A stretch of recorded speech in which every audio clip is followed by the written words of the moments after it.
Informe el día. Yo soy psicólogo del programa electrónico del instituto. Y bueno, me alegra verlos, me alegra estar acá, me alegra ver rostros conocidos de pacientes, ver compañeros de trabajo y esas son las personas que no conozco. Pues para ellos especialmente, una vez más, yo soy Juan. Llevo aquí en el instituto trabajando aproximadamente 7 años con pacientes como ustedes, todos con un factor común, y es el dolor crónico, el dolor físico que no los deja, que los acompaña todos los días, que no se va. Todos los días al consultorio, desde que llego están llegando pacientes, están entrando pacientes, llegan con una fatiga. O sea, han pasado por una serie de especialistas, como aquí la evidencia, el doctor que les acaba de hablar, una serie de medicamentos, una serie de pastillas, una serie de exámenes, desgastados, cansados, con preguntas, pero casi todos ellos vienen con una historia que no se ve a la vista, que no se interfiere necesariamente con lo que ahorita estábamos hablando, que era que la prevalina, que la acetaminofén, que los exámenes, que la incapacidad médica. Y estoy hablando del dolor emocional, estoy hablando de ese dolor que no se ve y de lo que no se habla, y que exacerba la condición crónica del dolor. ¿Cierto? Son pacientes que están tristes, por ejemplo, que tienen miedo, que tienen rabia. Todos me están oyendo bien, no necesito un micrófono. No, está bien. Esa experiencia de dolor emocional, ustedes lo saben mejor que nosotros, altera la condición de dolor. ¿Cierto? No solamente me duele mi cadera, no solamente me duele mi rodilla, sino que estoy más triste que un berraco porque no puedo trabajar. Sí. Se levanta lo peor. Es que no No puedo solamente me duele la cabeza, no solamente me duele el cuello, sino que también tengo un poquito de rabia, porque es que no puedo trabajar, lo que ahorita decíamos también, de que de repente, Caballero me lo comentaba, el dolor crónico también es una patología que vive en las familias, no solamente el paciente, ¿cierto? Porque estamos acompañando a una persona que todo el día tiene dolor y que está irritable, y da mí me toque eso. Sí. ¿Qué hacer con eso? ¿Qué hacer con ese dolor emocional? ¿Qué hacer con esa historia que no se interviene con medicamentos? Eso estoy seguro. Porque no basta con tomar un antidepresivo que estimula tu cerebro y que te permite producir otras sustancias distintas a las actuales. Es importante, como ahorita inquietaba la señora, encontrar tips no farmacológicos para la prevención del dolor. Y es ahí donde al menos yo propongo mi ejercicio terapéutico, hacer uso de una herramienta, las palabras. Cómo el poder de las palabras permite aliviar dolores que no alivia la acetaminofén. Cómo el poder de las palabras nos permite entender, incorporar nuestra condición de dolor. ¿Cierto? Porque soñamos, todos los días va a tener que tomar pastillas, decía allí la señora. Y eso es verdad, ¿no es cierto? Porque estoy joven. ¿Cómo así que todos los días tengo que tomar 3 pepas? Y es más duro que eso le queda una gastritis y una falla berraca, ¿sí? ¿Qué hacer? El paciente está viviendo duelos, no solamente está viviendo un dolor en la cadera, en la rodilla, está viviendo pérdidas. Duelos no hace referencia a la muerte, sino a las pérdidas que vivimos, el trabajo, la capacidad física, la elasticidad, la fuerza. Yo antes caminaba todos los días y pasaba por la panadería y saludaba a Carlos, ya no puedo, y estoy encerrado, no puedo caminar y tocar demostrar tener un problema cardíaco por esto. ¿Cómo? ¿Perdón? Mi camino no lento, ya, pasito por pasito. Es como lograr incorporar que la vida me cambió y me cambió de todo. Antes trabajaba de 7 a 7, ya camino 3 pasos y estoy agitado. Entonces evidentemente no basta con tomarse 6 pastillas al día. Que es importante, que es necesario, fundamental, porque como estaba explicando el doctor, la gran mayoría de patologías que ustedes tienen acá, seguro estoy yo, tienen una explicación biológica, orgánica, algunas de fábrica, genéticas.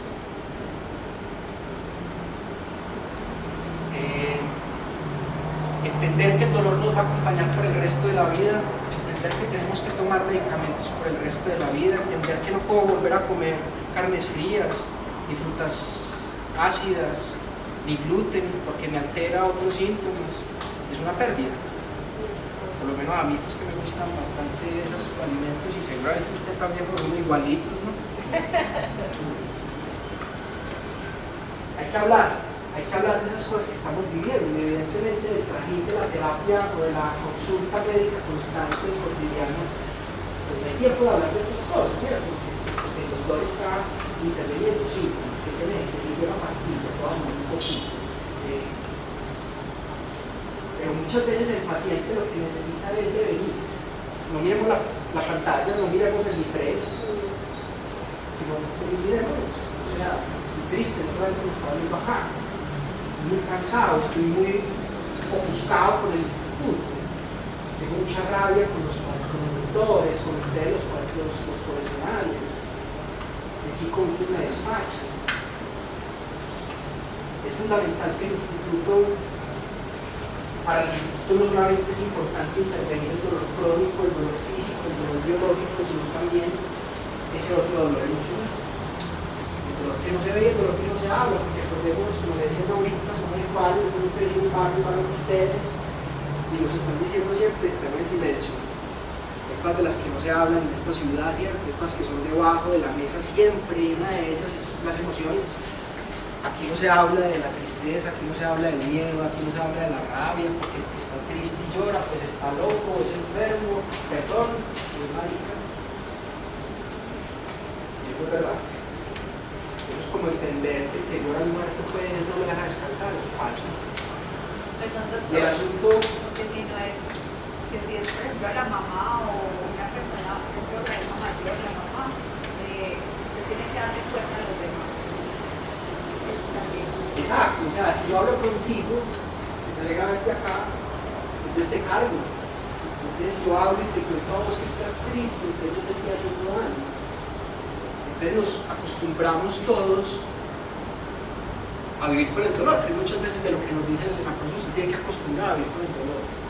Pero pues no así si no hay Dios, ¿no? O sea, perdón ser tan frío en mis palabras, o así suan, de mal, o sea, es una prótesis. Toca aprender a vivir con ese dolor.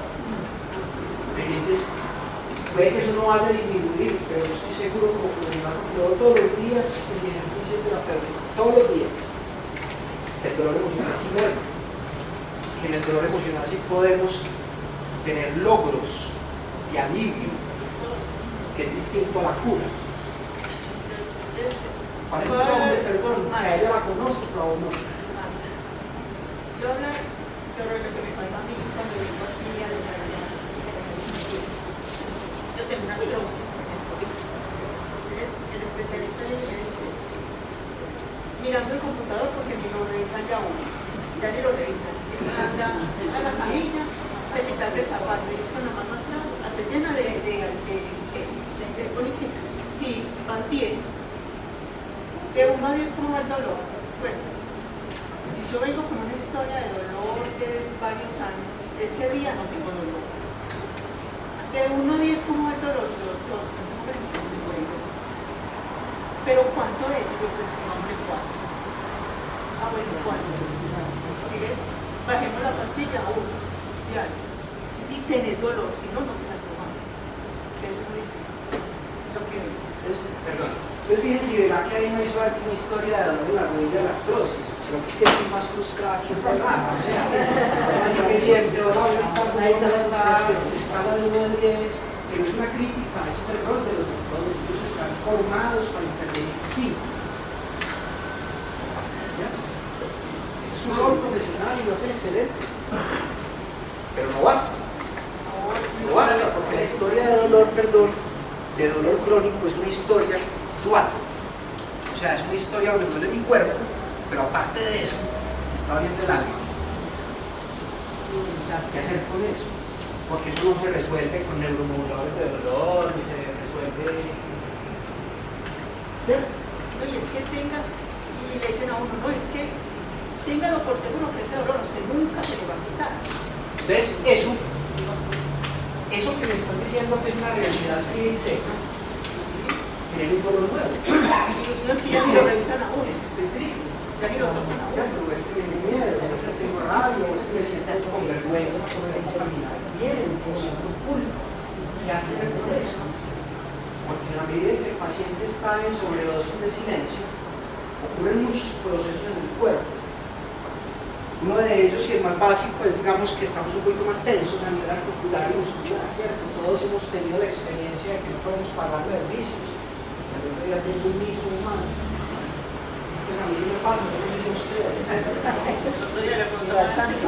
Pero a mí me pasa y de repente yo tengo una condición crónica con ustedes, el que no te paras y párense tranquilos, que yo sé que algunos ahí que no están acalambrados.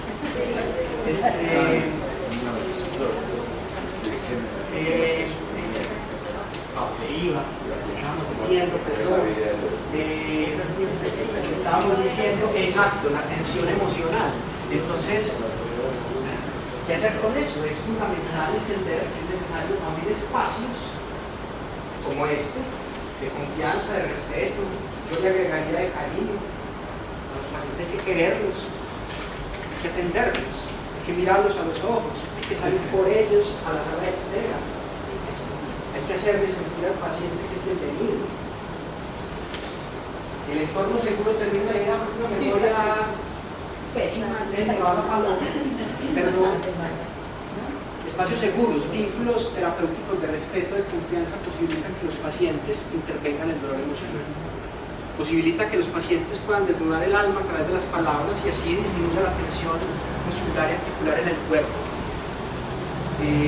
Disminuye, voy a poner un ejemplo, por ejemplo, valga la redundancia, el cortisol, una sustancia que produce el cerebro, que ha producido a partir de un desarrollo evolutivo de nuestra especie, ¿cierto? Es una sustancia que segrega el cerebro cuando necesita estar en alerta el cuerpo, ¿cierto? Defenderse, activarse para algo.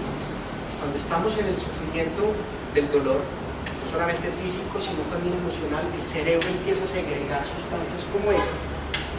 Y el silencio obstaculiza que ese tipo de sustancias se metabolicen. Por tanto, se perpetúan estados de tensión articular y muscular en el paciente. Y ese es el paciente que va más a atención prioritaria. Y ese es el paciente que no necesita el medicamento. Y ese es el paciente que duplica la dosis.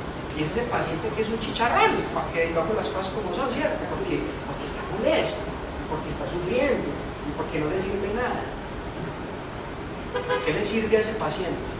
Por lo menos yo en mi consultorio veo que le sirve la empatía. Que lo quieran, que lo escuchen, que lo entiendan, que lo acompañen a vivir su duelo. Mi vida me cambió, estoy molesto. Y esos son procesos que al menos yo como profesional y como persona estoy seguro sin lugar a duda que nos beneficia el poder de la palabra.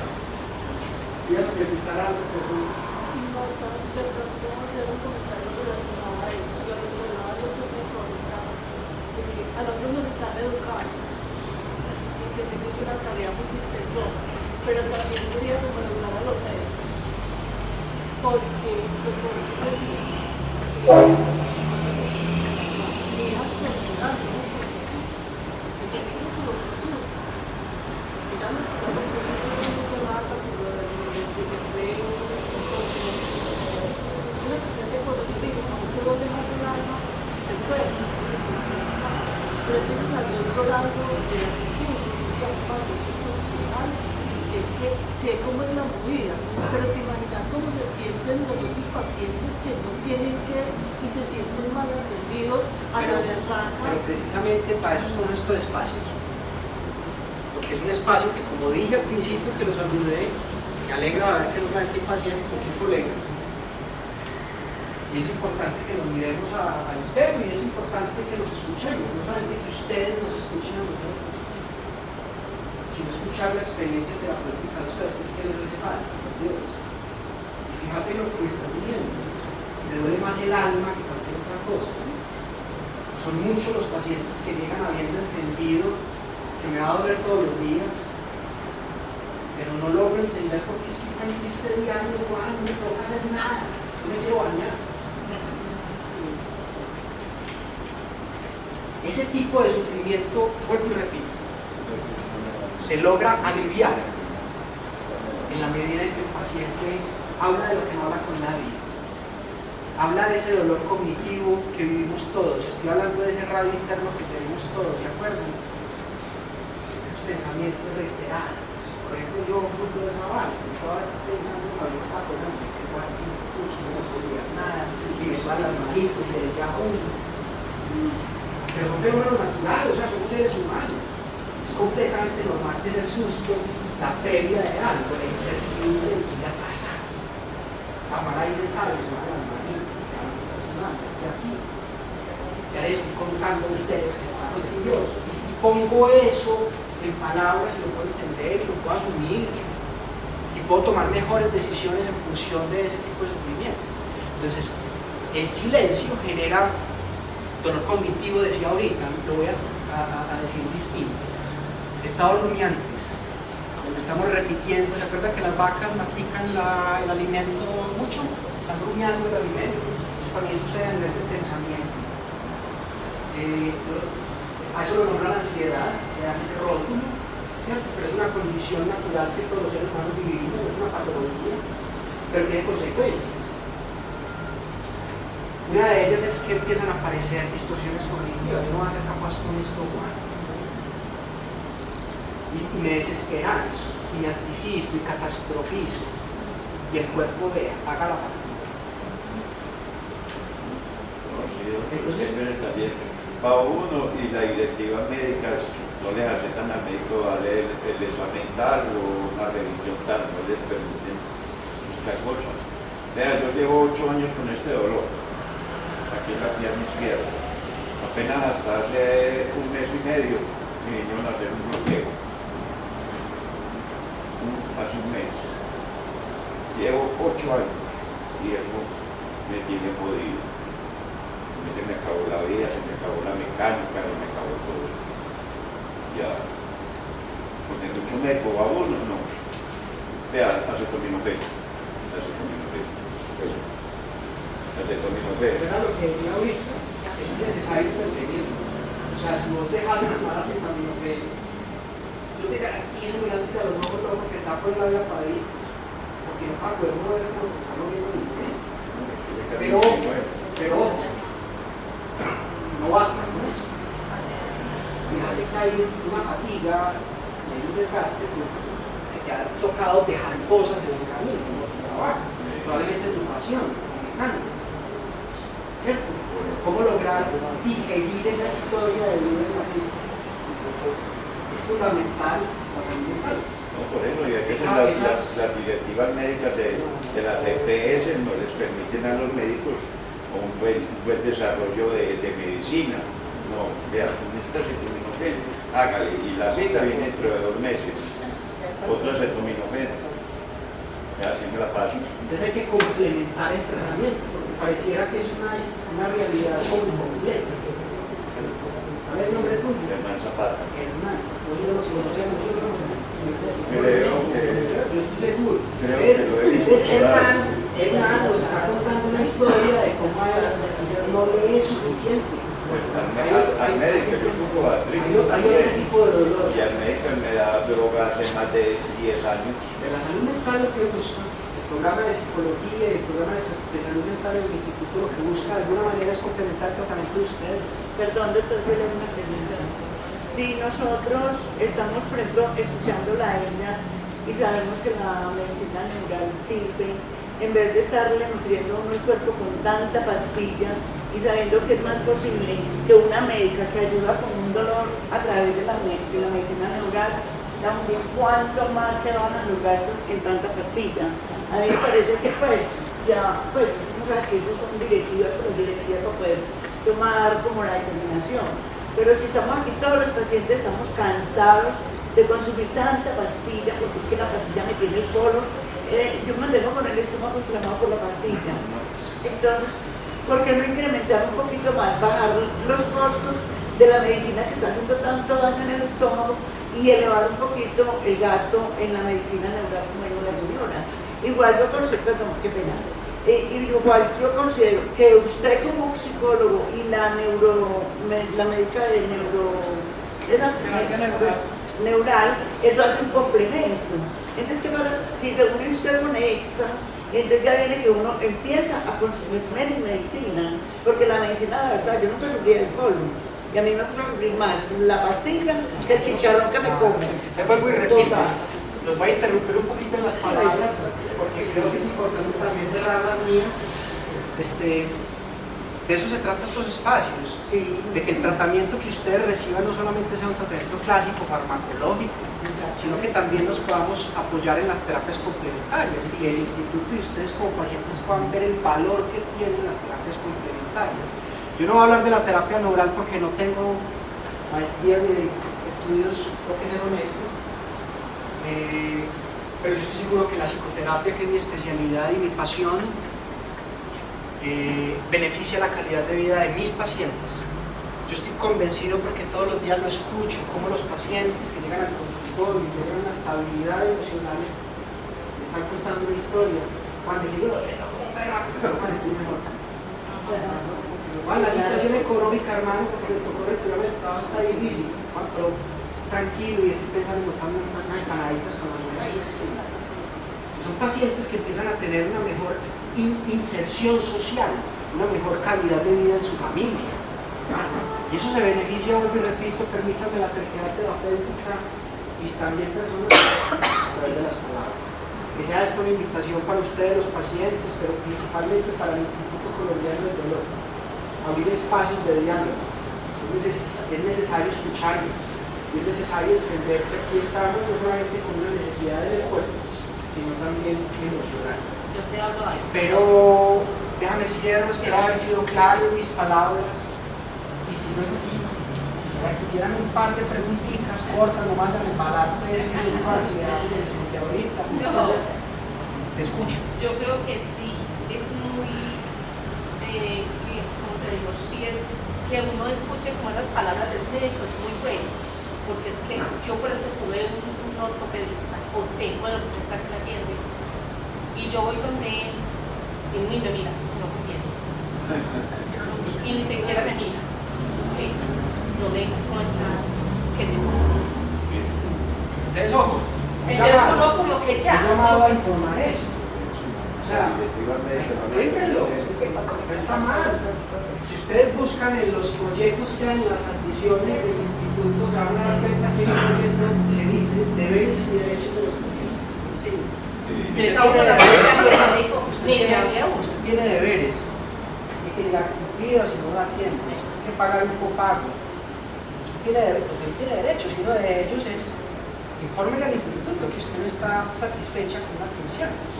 Porque hay cosas que son de básico respeto. O sea, si yo te estoy saludando y si yo te estoy atendiendo, pues sería como sensato que estemos de acuerdo todo en que usted esté mirando. Pero díganlo. Porque la gran mayoría de las veces el paciente lo que hace es se va frustrado y no vuelve. No se toman las pastillas y eso para el sistema de salud.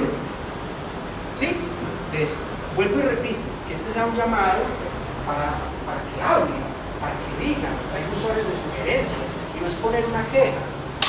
Ustedes no se imaginan lo ocupado que están los especialistas, si nos pueden atender pacientes cada 10 minutos, ustedes lo saben, lo que y son seres humanos igual a nosotros y están tristes, tienen miedo, están embalados en la casa. Pero díganlo, porque muchas veces el doctor ni siquiera sabe que sus pacientes lo que necesitan es mirarme sin cruzar los ojos. Y ese paciente que es atendido así, sale del consultorio con una satisfacción terapéutica diferente que genera alivio. Y eso es lo que promete el instituto, ¿no? Una alternativa de alivio al dolor. Es que tengo aquí para la artrosis y a mí la otra que me atiende es excelente, pero ortopedista es por medio de la consulta. ¿Qué más quisiera preguntar o decir algo? Yo pienso que, pues, puede que sea también como la personalidad de algunos y algunas profesionales, ¿cierto? Pero también el sistema de salud no colabora, porque es que a veces los ponen, y yo creo que Juan lo sabe más que cualquiera, los ponen a llenar y a llenar y a ir, a hacer un montón de cosas y cada vez, como decía el señor ahorita, niegan cosas porque no las pueden dar, pues, y cada vez les están exigiendo más. Entonces eso creo que en la mayoría no es ni siquiera responsabilidad de ellos. Entonces es como, por lo menos yo he aprendido a practicar eso, como esa, digamos entre comillas, esa tolerancia con ellos, porque sí es difícil, es muy complicado. Si es complicado para nosotros, ¿cómo será el estrés de ellos? Entonces es como aprender. Porque los médicos, la mayoría de los médicos van a atender muy bien, pero sí. No lo miran en los psiquiatras. Quiero hacerle una pregunta. ¿Es normal que uno con fibromialgia, normalmente lo que usted decía ahorita, como que se le vuelve repetitivo a uno en la mente, por decir, como catastrofizar algo, como ponerlo demasiado como grande, grave, o pensar en cosas como más allá. Más allá de ser normal, porque creo yo que no soy quien para calificarlo así, es habitual. Es habitual ver que los pacientes que están con dolor crónico son pacientes segregados, son pacientes que están aislados, son pacientes que están un poquito más solos de la cuenta y por tanto con una sobredosis de silencio. Ahorita estaba explicando cómo el silencio beneficia procesos cognitivos donde los pensamientos se repiten y se construyen o se derivan más bien distorsiones cognitivas. Me anticipo, catastrofizo, desesperanza y eso genera un reflejo somático en el cuerpo.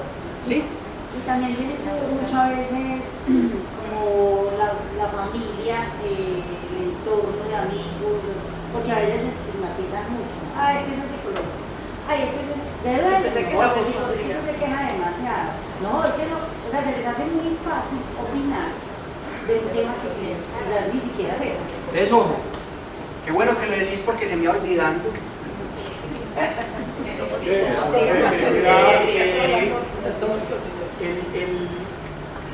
A ver, ¿cómo decirlo? El entorno familiar, amistoso. La sociedad no beneficia hablar de estas cosas, ¿cierto? Entonces es fundamental entender que el dolor físico, como el dolor emocional, hace parte de nuestra intimidad. Vos no le mostrás tu cuerpo a todo el mundo. Pero mucho menos el dolor emocional, o sea, no cualquiera es susceptible de uno hablar de estoy sufriendo. Que la gente en el barrio lo que le dice a uno, ¿usted está hablando por eso? Dale fe, échele ganas. Y no se trata de meterle fe, que la practico con ustedes, y de meterle ganas, le meto ganas todos los días, pero sufro de ansiedad y me están sudando las manitas. Entonces es fundamental que crees espacios en tu entorno seguros, gente de confianza y de respeto, con la cual vos puedas ver y decirle, oíste, nos podemos encontrar 5 minutos, me vas a pasar un momento, estoy un poquito más triste, podemos conversar. Y puede que eso no te vaya a quitar tu dolor, pero probablemente te va a permitir una experiencia emocional de calma que repercute en tu tensión muscular y física. Como les decía ahorita el doctor, los espero a todos en el consultorio, todos son bienvenidos en mi consultorio,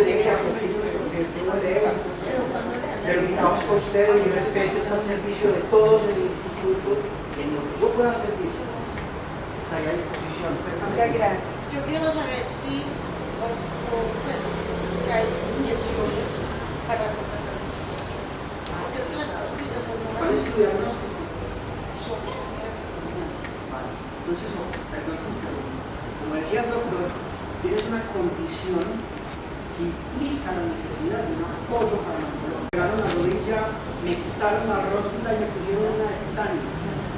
Yo necesito un apoyo para el resto de la vida, un bastoncito. Yo por más que pegue por el bastoncito, lo necesito.